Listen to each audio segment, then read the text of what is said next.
കഴിഞ്ഞ ദിവസം സ്വിറ്റ്സർലൻഡിലെ ജനീവയിൽ വെച്ച് ഇറാനും യു.എസും രണ്ടാം ഘട്ട ചർച്ചകൾ നടത്തിയിരുന്നു. ചർച്ചകൾക്കിടയിൽ യു.എസ് പ്രസിഡന്റ് ഡൊണാൾഡ് ട്രംപിനെ വെല്ലുവിളിച്ചെത്തിയിരിക്കുകയാണ് ഇറാന്റെ പരമോന്നത നേതാവ് ആയത്തുള്ള അലി ഖമേനി. പേർഷ്യൻ കടലിലേക്ക് USS Abraham Lincoln, USS Gerald R Ford എന്നീ പടക്കപ്പലുകളെ ട്രംപ് അയച്ചിരുന്നു. ഇറാനുമേൽ സമ്മർദ്ദം ചെലുത്താനായി ട്രംപ് നടത്തുന്ന ഈ നീക്കത്തിനെതിരെയാണ് ഖമേനിയുടെ പ്രതികരണം. കടലിൻ്റെ അടിത്തട്ട് വരെ ചെല്ലാൻ കരുത്തുള്ളതും ഏത് പടക്കപ്പലിനെയും തകർക്കാൻ ശേഷിയുള്ളതുമായ മാരക പ്രഹരശേഷിയുള്ള ആയുധം ഇറാനുണ്ടെന്ന് ഖമേനി പറയുന്നു. ട്രംപ് പറയുന്നത് അമേരിക്കയ്ക്ക് ലോകത്തെ ഏറ്റവും ശക്തമായ സൈന്യമുണ്ടെന്നാണ്.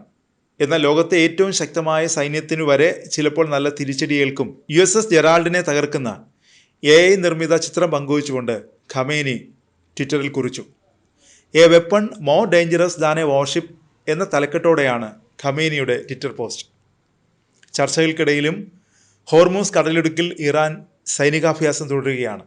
ഇറാന്റെ നിയന്ത്രണത്തിലുള്ള ഹോർമൂസ് അടച്ചിടുമോ എന്ന ആശങ്കയിലാണ് ലോകം. എന്താണ് ഹോർമൂസിൻ്റെ പ്രാധാന്യം? ഹോർമൂസ് കടലിടുക്കിൻ്റെ വടക്കു ഭാഗത്താണ് ഇറാൻ സ്ഥിതി ചെയ്യുന്നത്. തെക്കു ഭാഗത്ത് UAE സ്ഥിതി ചെയ്യുന്നു. പേർഷ്യൻ ഗൾഫിനെയും ഒമാൻ കടലിടുക്കിനെയും ബന്ധിപ്പിക്കുന്ന ഏക കടൽപാതയാണ് ഹോർമൂസ്. അതാണ് ഇതിൻ്റെ പ്രാധാന്യം. ഏകദേശം 167 കിലോമീറ്ററാണ് ഈ കടൽപാതയുടെ നീളം. ലോകത്തിലെ എണ്ണ ഉപഭോഗത്തിൻ്റെ 20% കടന്നു പോകുന്നത് ഹോർമൂസിലൂടെയാണ്. അതായത് ദിവസേന 20 ദശലക്ഷം ബാരൽ എണ്ണ ഇതിലൂടെ കടന്നു പോകുന്നുണ്ട്. ആഗോളതലത്തിൽ കടലിലൂടെയുള്ള LNG വ്യാപാരത്തിൻ്റെ 25% ഇതുവഴിയാണ് കടന്നു പോകുന്നത്. ഇറാന്റെ നിയന്ത്രണത്തിലാണ് ഹോർമൂസ് കടലിടുക്കിൻ്റെ വടക്കൻ തീരം. ഉപരോധമോ സൈനിക നീക്കങ്ങളോ ഉണ്ടായാൽ ഹോർമൂസ് അടച്ചുപൂട്ടുമെന്നാണ് ഇറാന്റെ ഭീഷണി. പാശ്ചാത്യ രാജ്യങ്ങളെ സമ്മർദ്ദത്തിലാക്കാനുള്ള ആയുധമായി ഇറാൻ ഹോർമൂസിനെ ഉപയോഗിക്കുന്നു. കഴിഞ്ഞ ദിവസം ഹോർമൂസ് കടലിടുക്കിൽ ഇറാൻ സൈനികാഭ്യാസം നടത്തിയിരുന്നു. ഇറാൻ US രണ്ടാം ഘട്ട ആണവ ചർച്ചകൾക്കിടയിലായിരുന്നു ഇറാന്റെ നീക്കം. മധ്യേഷ്യയിലേക്ക് US കൂടുതൽ സൈനിക വിന്യാസം നടത്തിയിട്ടുണ്ട്. ഇത് മേഖലയിൽ വലിയ ആശങ്ക ഉയർത്തിയിട്ടുണ്ട്. പിന്നാലെയാണ് ഹോർമൂസ് കടലിടുക്കിൽ ഇറാന്റെ സൈനികാഭ്യാസം. US സൈനിക നടപടിയുമായി മുന്നോട്ടു പോയാൽ ഹോർമൂസ് വഴിയുള്ള കപ്പൽ ഗതാഗതം തടയുമെന്ന് ഇറാൻ മുന്നറിയിപ്പ് നൽകിയിരുന്നു.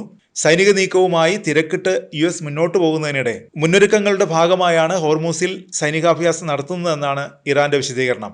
അതിനിടെ ഇറാന്റെ വിദേശകാര്യ വകുപ്പ് മന്ത്രി അബ്ബാസ് അരാങ്ചി അന്താരാഷ്ട്ര ആണവോർജ്ജ ഏജൻസി ഡയറക്ടർ ജനറൽ റാഫേൽ ഗ്രോസിയുമായി കൂടിക്കാഴ്ച നടത്തി. ജനീവയിൽ വെച്ചായിരുന്നു കൂടിക്കാഴ്ച. ഇറാൻ US ആണവ ചർച്ചകൾക്ക് മുന്നോടിയായിട്ടായിരുന്നു ഈ നിർണായക കൂടിക്കാഴ്ച. അബ്ബാസ് അരാങ്ചിക്കൊപ്പം ഇറാന്റെ ആണവ വിദഗ്ധരും കൂടിക്കാഴ്ചയിൽ പങ്കെടുത്തു. അമേരിക്കയും ഇറാനും തമ്മിലുള്ള രണ്ടാം ഘട്ട ആണവ ചർച്ചകൾക്ക് തൊട്ടു മുമ്പാണ് അന്താരാഷ്ട്ര ആണവോർജ്ജ ഏജൻസിയുമായുള്ള കൂടിക്കാഴ്ചയുണ്ടായത്.